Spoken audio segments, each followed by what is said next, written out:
واتخذ قوم موسیٰ من بعدہ من حلیہم عجلا جسدا لہ خوار، اور بنا لیا موسیٰ کی قوم نے ان کے بعد،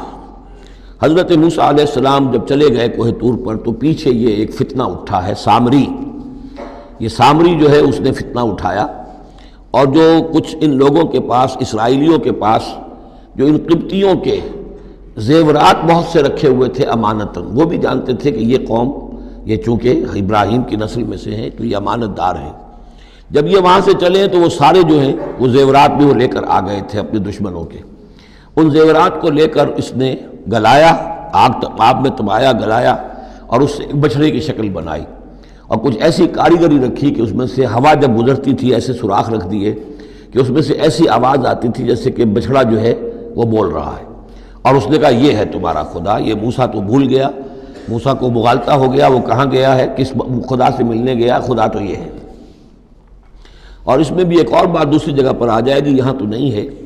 کہ حضرت موسیٰ علیہ السلام اصل میں اپنے اشتیاق اور محبت اور شوق اور جذبے کی وجہ سے قبل از وقت چلے گئے تھے، جو وقت معین تھا کوہ طور پر آنے کا اس سے پہلے۔ تو اللہ نے جواب طلبی کی تھی، ما عجلک عن قومک یا موسیٰ، اے موسیٰ اپنی قوم کو چھوڑ کر پہلے کیسے آ گئے ہو؟ اور انہوں نے جواب دیا، عجلت الیک رب لترضیٰ، پروردگار میں جلدی آیا تاکہ تو راضی ہو جائے، تو میرا شوق دیکھ، میرا اشتیاق دیکھ، تیری محبت، تجھ سے گفتگو اور کلام کی جو میرے اندر شوق ہے اس کی وجہ سے آیا ہوں۔ تو گویا کہ وہ تو شاباش کی توقع رکھتے تھے، یہاں ڈانٹ پڑ گئی، ما عجلک عن قومک یا موسیٰ قال عجلت الیک رب لترضیٰ، لیکن اللہ نے فرمایا فإنا فتنا قومک من بعدک، تمہاری اس عجلت کی وجہ سے ہم تمہاری قوم کو تمہارے بعد فتنے میں ڈال چکے ہیں۔ تو جلدی خیر کے لیے بھی نہیں کرنی چاہیے، خیر کے کام کو بھی عین وقت پر سہج پکے سو میٹھا ہو۔ تو اس عجل لہم سامری نے انہیں گمراہ کر دیا ہے، وہ تذکرہ ہو رہا ہے۔ من حلیہم، زیوروں سے، عجلاً جسداً، ایک بدن سا بنایا بچھڑے کا سا، لہو خوار، جس میں گائے کی سی آواز آتی تھی۔ الم یروا انہ لا یکلمہم، کیا انہوں نے یہ نہیں غور کیا کہ وہ نہ ان سے بات کر سکتا ہے، وہ گدھے کی سی یا گھوڑے کی سی یا بچھڑے کی سی آواز سے تو کوئی بات نہیں بنتی، ولا یہدیہم سبیلا، نہ انہیں وہ کوئی راستہ بتا سکتا ہے، اتخذوہ وکانوا ظالمین، انہوں نے اسی کی عبادت شروع کر دی، اسے معبود بنا لیا، اور وہ تھے بہت ظالم۔ ولما سقط فی ایدیہم ورأوا انہم قد ضلوا، اور جب ان کے ہاتھوں کے طوطے اڑ گئے، پچھتاوا ہوا، یعنی ان میں سے بھی گویا کہ 3 حصوں میں قوم تقسیم ہو گئی، ایک قوم، بڑا حصہ قوم کا وہ رہا جو اس گناہ میں شریک نہیں ہوا، ایک حصہ وہ تھا کہ جو کچھ دیر کے لیے شریک رہا لیکن فوراً ہوش میں آ گیا بعد میں، تیسرا حصہ وہ تھا جو حضرت موسیٰ علیہ السلام کی واپسی تک اس پر اڑا رہا، جازم رہا۔ تو یہاں اس درمیانی طبقے کا ذکر ہو رہا ہے، وَلَمَّا سُقِطَ فِي أَيْدِيهِمْ وَرَأَوْا أَنَّهُمْ ضَلُّوا، جب ان کے ہاتھوں کے طوطے اڑ گئے، ان کے پچھتاوا طاری ہوا، اور انہوں نے سوچا ہم تو گمراہ ہو گئے، یہ ہم کیا کر بیٹھے۔ قَالُوا لَئِن لَّمْ يَرْحَمْنَا رَبُّنَا، انہوں نے کہا کہ اگر ہمارے رب نے ہم پر رحم نہ فرمایا، وَيَغْفِرْ لَنَا، اور اگر ہمیں بخش نہ دیا، لَنَكُونَنَّ مِنَ الْخَاسِرِينَ، تو ہم تو ہو جائیں گے بہت خسارے والوں میں سے۔ وَلَمَّا رَجَعَ مُوسَىٰ إِلَىٰ قَوْمِهِ غَضْبَانَ أَسِفًا،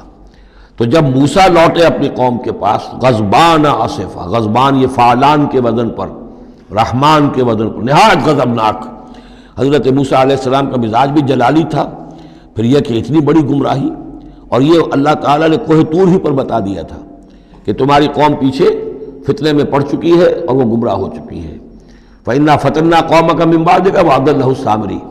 تو وہاں سے آئے ہی ہیں تو غضبناک تھے، غضبان آصفا،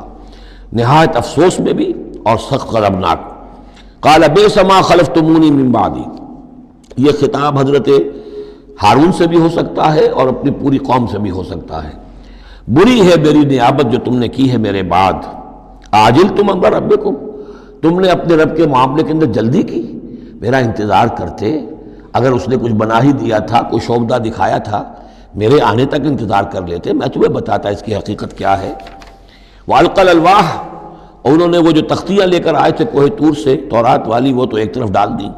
وَأَخَذَ بِرَأْسِ أَخِيهِ يَجُرُّهُ إِلَيْهِ، اور غضبناک ہو کر اپنے بھائی حضرت ہارون علیہ السلام کے سر کے بال پکڑ لیے اور اپنی طرف کھینچا غصے میں، یہ تم نے کیا کیا، میرے پیچھے یہ، میں تمہیں خلیفہ بنا کر گیا تھا۔ قال ابن امہ، انہوں نے کہا اے میرے ماں جائے، اے میرے ماں کے بیٹے، ان القوم استضعفونی، قوم نے مجھے دبا لیا تھا، مجھے بے بس کر دیا تھا، وقادوا یقتلوننی، اور وہ تو میرے قتل پر آمادہ ہو گئے تھے، میں نے انہیں روکا، میں نے منع کیا، لیکن وہ اس درجے اس معاملے کے اندر آگے بڑھ گئے تھے، قادوا یقتلوننی، وہ تو مجھے قتل کرنے پر آمادہ تھے، فلا تشمت بی الاعداء، تو دیکھیں اب مجھ پر آپ دشمنوں کو ہنسنے کا موقع نہ دیں۔ ایک تو آپ کے پیچھے انہوں نے مجھے دبایا، میری توہین کی، مجھے قتل کرنے تک پر آمادہ ہو گئے، اب وہ دیکھیں گے کہ موسیٰ بھی آئے ہیں تو میرے بال آپ پکڑ کر کھینچ رہے ہیں اور میری توہین کر رہے ہیں، تو اس پر تو دشمن اور ہنسے گا۔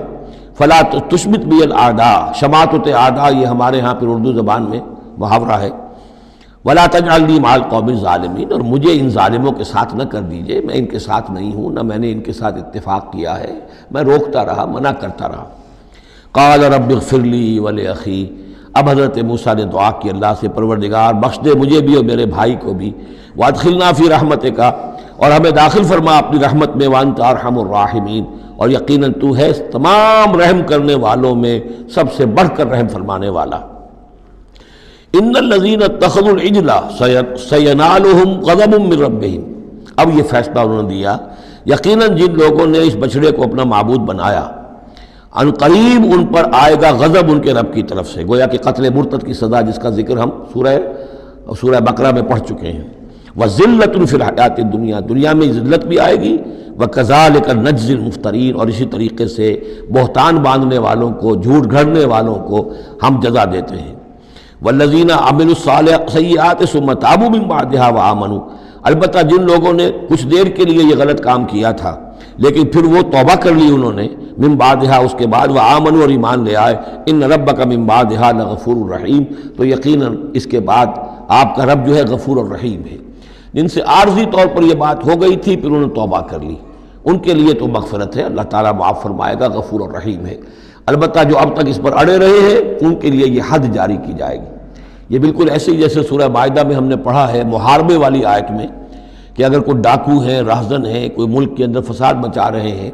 تو اگر اس سے پہلے کہ تم ان پر قابو پاؤ اگر وہ توبہ کر لیں تو پھر ان کے لیے معاملہ اور ہوگا، پھر ان کے ساتھ نرمی بھی ہو سکتی ہے، معاف بھی کیا جا سکتا ہے، لیکن اگر قابو پا لو تو پھر ان کی سزا بہت سخت ہے، لیکن قابو پانے سے پہلے توبہ کر لیں تو ان کے لیے نرمی۔ اسی طرح یہاں معاملہ ہے۔